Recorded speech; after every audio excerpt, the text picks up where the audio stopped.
So I've now owned this car for 6 months and about 13,000 miles. And so I wanted to give everyone a little update on how this is going so far. For anyone that doesn't know, my vehicle history has been mostly internal combustion engines and mostly powerful internal combustion engines. I've had a 1984 Porsche 944, I've had a E63 AMG, I've had a Corvette C6 Z06, which is actually the car I had right before this one. And so I've got a lot of motor love in my history. And I decided to pick this up because I wanted to try out an EV. I wanted to see what it was like. I've also got two super bikes that I currently own, including a Ducati Panigale V4. And so this kind of fits into the non-motor engine related side of things. So I wanted to give it a good shot, and I want to tell you what I've learned in the first 6 months or so of owning this car. So let's get into it. All right, so we're gonna break this down in the little post-it note review style. So starting from the back here, first and foremost, the supercharging infrastructure. It's pretty good where I live. Haley and I took a trip up to Montreal, and the supercharger stations, like kind of in Vermont, New Hampshire area, were kind of bad. They're the older versions, they charge kind of slower, and so as long as you can get one of the good new superchargers, I would say the infrastructure is perfect and I have everything I need, but it's only okay depending on where you are in the country, so little hit or miss. Next up, the frameless window calibration. So I've had frameless windows on two other cars in the past, on my BMW 335 and also on my C6 Corvette. And the calibration on these are perfect. They never, like sometimes with frameless windows, it's easy to get like wind noise that comes around because they don't seal as good. Sometimes like when you go and grab for the door handle, they don't go down enough and so they get like jammed and stuff like that. These are like, you wouldn't even notice they're frameless windows. They work perfectly. So big props on that. That wasn't really the case on my Corvette or the BMW. The BMW, you'd get a lot of whistling and stuff like that. The Corvette, like sometimes it just wouldn't seat right. So these have done a great job. Another thing, the car stops you from opening your door in traffic, which is pretty cool. So if you have a car that's coming the other way and you're not paying as much attention as you probably should, it just won't let you hit the button. It beeps at you, says there's a car coming up in this lane. So safety-wise for kids or people in the back seats is really great. It uses the camera that are on the sides to do that. So props to them for that. Next up, we have the brake blending. So the brake blending is when you have the regen braking happening, and then it goes from regen braking into the actual friction brakes. The blending is bad, I would say. It feels kind of unnatural. The pedal gets really wooden when you transition from your regen braking into your friction braking, which is surprising because Tesla's been doing this for so long. You'd think they'd have it, nailed down pat right now, but they really don't. It's kind of okay. You notice when you're in the friction brakes every single time you are. Luckily, it doesn't happen very often. You need to be pretty on the brakes to feel the friction brakes or have a very high state of charge in your battery. Those are the only times the friction brakes come on. But still, kind of disappointingly bad, which is kind of annoying. Next up, we have the Matrix headlights. So these headlights are not as good as the Porsche Matrix or the Audi Matrix stuff, but they still do the thing where they have individual LEDs that shoot off in different directions. They don't turn at all, but I want to say there's probably 8 or 10 segments per light, and they turn off depending on if there's a car coming in oncoming traffic, and they work very well. I've never had anyone high beam me in this car in the last 13,000 miles, and it just kind of punches out a light column where the oncoming traffic is, or a car in front of you or something like that, and then illuminates really well the rest of stuff. So the headlights are very powerful and they work very well, and the Matrix stuff behind them is really good. So I've enjoyed that so far. The wiper sensor. These windshield wipers suck. I really don't like them. I don't know. I think they do actually use the standard, like automotive standard of the same rain sensing that Mercedes or BMW or anyone else is, Audi is using these days, where they have that little dot up there that detects when there's rain on the windshield. This is the worst calibrated system I've ever felt on any automatic windshield wiper situation. It's just bad. It's either not activating the wipers at all, or it's having them go so fast that I never almost ever use the automatic wipers because they are so inconsistent and distractingly bad. So knock against it for that. Cleaning the cameras.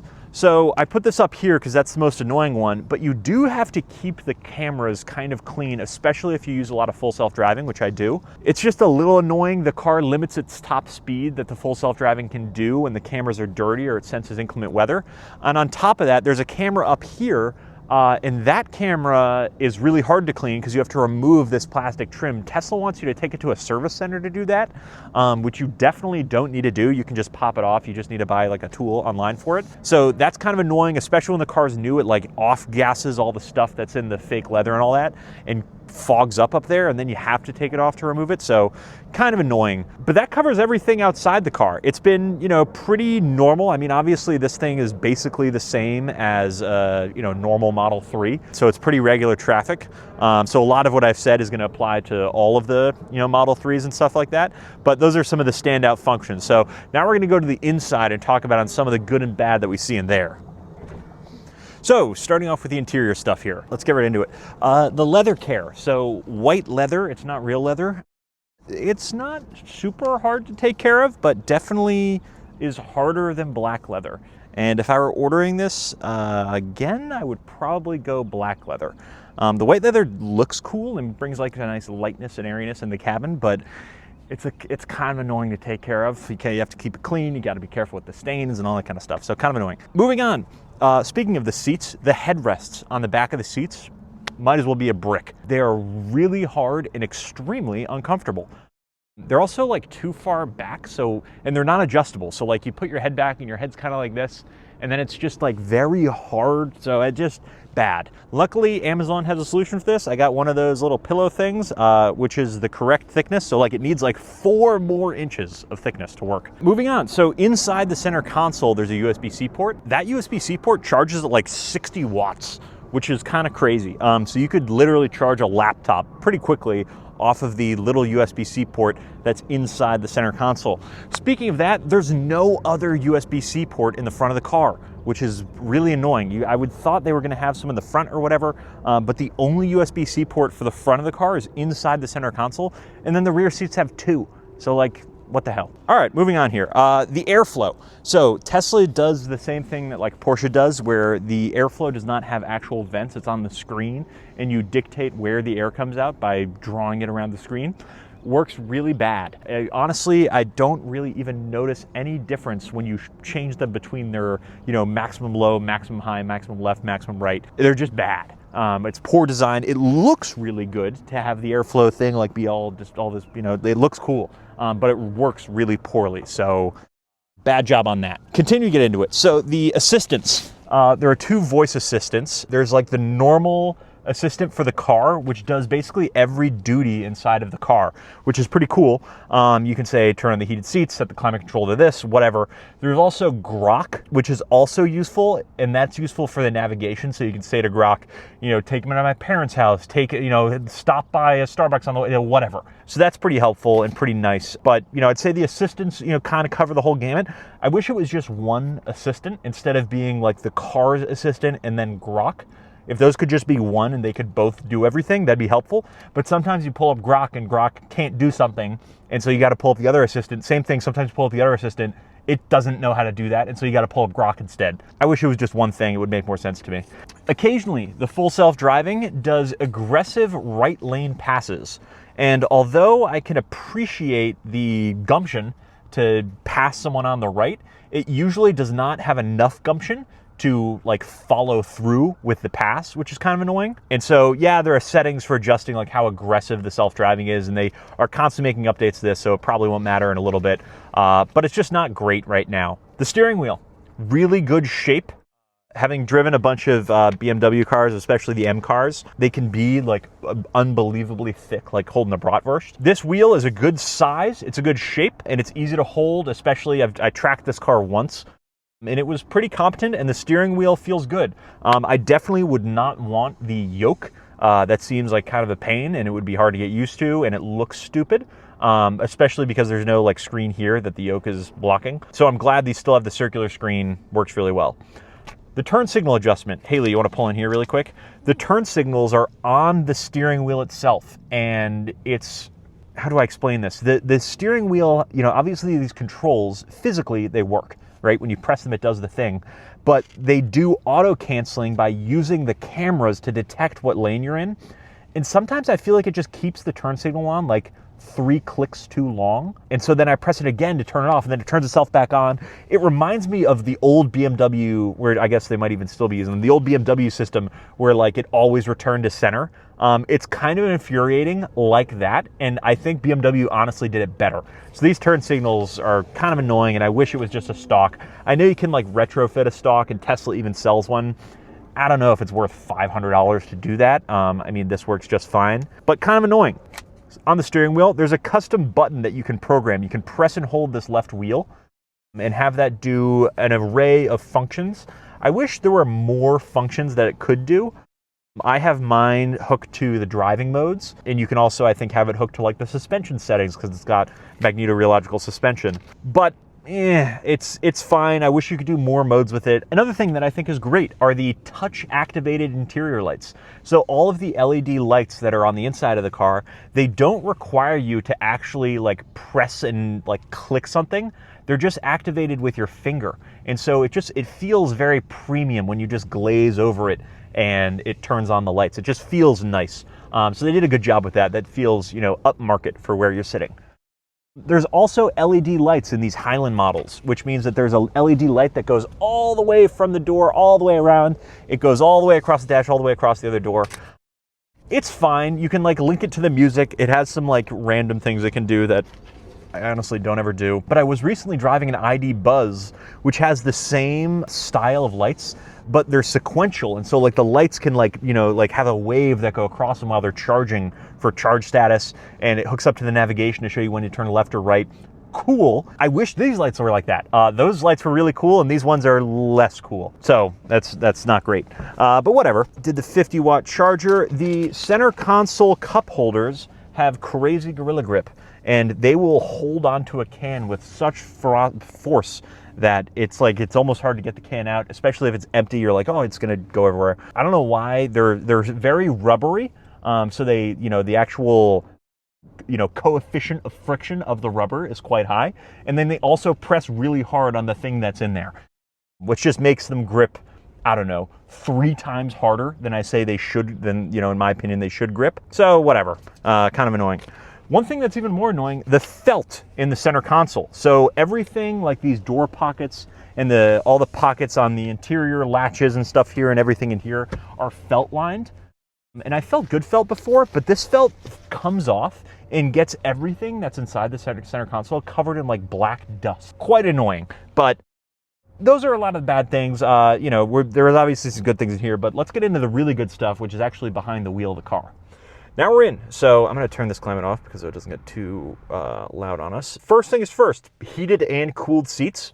Very nice. I've had that on a couple cars now, and that always is just a nice feature to have. They're not like literally cooled seats. They just have like little fans in them, so it's not air conditioning your butt, but it is nice during a summer day. The heated seats get very hot, and the heated steering wheel has 2 levels. So you can see that if I pull up kind of the climate control functions here, there's 2 levels to the heated steering wheel. Level 2 is like literally burn your hands hot. It's unbelievably hot. I have put it in level 2 by accident before, because when you notice like, oh my God, it's too hot to hold. So I guess if you're wearing gloves, or if it was really cold and you wanted to get the steering wheel warm, I'm sure it gets it warmer, but it definitely is too warm. This car has no more stalks at all. So no turn signal and no gear stalk for changing gears. Because of that, everything is done on this part of the screen. So you can see it would start self-driving, but if I put my foot on the brake, you'll see this comes up for going straight and stuff like that. You don't ever need to actually really change the gears, because the cameras will determine, oh, is there something in front of you? Okay, you probably want to be in reverse. Same thing the other way. Right now, there's nothing in front of us. If the car thinks we probably don't want to be in reverse, and so it immediately put us in drive as soon as I put my foot on the brake. Now, if we were to go somewhere, it would do that. And if I were parking, for example, and turning the wheel and about to reverse, it would automatically put us in reverse. And this is a setting that you can turn on and off, but I think it works quite well. And honestly, my dad has a Tesla Model Y, which still has the stock, and I think I like this more. I think this is a better system. So getting into some of the navigation stuff here, the navigation, very good. Tesla does a really good job with the route planning. They're at the top of the totem pole for that stuff. The apps are good. I honestly don't use many of them. The dash cams are really nice to have because it's got all these dash cams look all around the car, so you can hit save if something happens or if you see something ridiculous, which I do sometimes. The only qualm I have is I'm a Spotify user, and the Spotify HMI, so like the interface for Spotify, is fine. One of my biggest annoyances with it is that you can't sort music by most recently added. So if you have a long playlist and you have songs that you keep adding, those are going to be at the very bottom, and you would need to keep scrolling all the way down to get to them. So that's kind of annoying. The search function works pretty well, but as a whole, I'd say the Spotify integration is like 6 or 7 out of 10. It's not great, but it's certainly usable. Squeaks and rattles. This car has some squeaks and rattles, which is hugely annoying. I'm sure every car is a little different depending on who screwed it together. The two most annoying rattles for me is there's a small rattle. If this seatbelt is as low as it can go, there's a rattle, which seems probably just like a design issue more than a screwing it together issue. So if it's up one level, it doesn't rattle. But honestly, I find the seatbelt more comfortable on the lower level, so it's whatever. It's a little annoying. I just keep it up because otherwise it rattles. There's also a rattle that I have fixed in a super janky way on the rear shelf. So when you have your music going and there's something with more bass, I get a rattle, and it doesn't matter what volume level the bass is or what volume level the music is at. If you turn up the volume, the rattle gets louder, and if you turn down the volume, the rattle gets quieter, but it stays at the perfect volume that it's annoying when you listen to music. So I have since solved that by finding where it was rattling and shoving some stuff in that space of, it's basically the rear parcel shelf. So Haley, if you look like the black up there, that there's something between that and the metal underneath that causes it to rattle, which is pretty annoying. The last thing, which I forgot about. So the closing of these seats. So these seats fold down. It's a 60-40 split. The folding mechanism works quite well, but I'm a tall guy. I'm 6'3" or 6'4". And when you fold the seats down, the headrests of the rear seats hits these seats, which means that you need to take these seats and fold them way far forward. If you're a short king, maybe that doesn't happen, but it's kind of annoying. Even Haley, who sits in the passenger seat, how tall are you, Haley? 5'8". 5'8". Haley's 5'8", and we still have to move her seat up.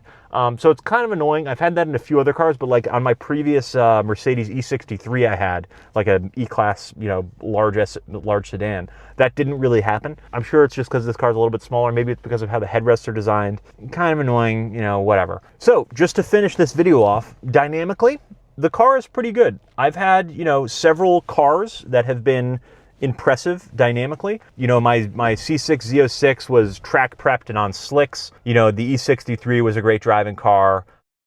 And so this thing drives well. I wouldn't say it blows you away in how it drives.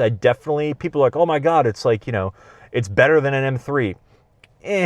I don't know if it's better than an M3. I would say it's a competent sedan. And that's how I'd put it. I would say it is not anywhere near as good as driving an actual sports car. It is certainly not as good as driving something that's light, like 3-ish thousand pounds. You can definitely feel the weight of this thing, even though it's low. The tires that it comes with are Pirelli P0s, which is like not a winter tire. You cannot use them during the winter, which is kind of annoying. So you need to get a set of winter tires. But with those tires, it does pretty well. The acceleration is good and nauseating, but not all the time. I would say if you're below, 40% state of charge or so, it's good, but it is not like, wow, that's so fast. And even at high states of charge, past like 80 miles an hour, this thing definitely does not have the sauce. It is accelerative, and from, 80 to 130 or 60 to 130, like it does well, but it's so fast down low that it almost takes away from how fast it feels up top, where you're like, oh my God, I'm expecting a little bit more, and it never really comes. That's obviously where like the Model S Plaids kind of sweep the floor. But those are twice as expensive, so it makes sense. But the dynamics are good. I enjoy driving it. I spend a lot of my time using the full self-driving feature, which is excellent. But when I drive by myself, when I've done track days, I'm going to do several autocrosses in the thing, which I think it's going to be quite competent at. And I am looking forward to those. It is a fun car to drive. I would say if you are a car enthusiast, it should not be your only fun car. It is not fun enough to be that. I have a couple motorcycles that scratch the itch that I need scratched, which is, you know, that fun, you know, noise and, you know, craziness. So this is not, if this was my only car, I would say I would get rid of it. I'm like, this is not fun enough to be the only vehicle as an enthusiast, but it is competent. So with that being said, I appreciate you guys sticking around at the end of this video. If you did stick around, it's been a fun 13,000 miles in this car. It's had no maintenance. I haven't had to do anything, just switching over to the winter tires, really. So it's been a really good car, and I would, you know, recommend it to anyone looking for something like this. I think if you are a hardcore enthusiast looking for something to be enthusiastic about, this is not it. I think if you're someone that also just is looking for something fun, you know, similar to maybe like an M340i buyer, something like that, this is probably where it's at. It's a good car. It's smooth, it's comfortable. You know, I have no real qualms about the driving characteristics. There's a couple really good things and not so good things that we've, you know, mentioned through with our post-it notes, but all in all, I like it, and I will keep owning it for several more years, and it's a good second vehicle to some other fun vehicle. So thanks guys for watching, and I will see you in the next one.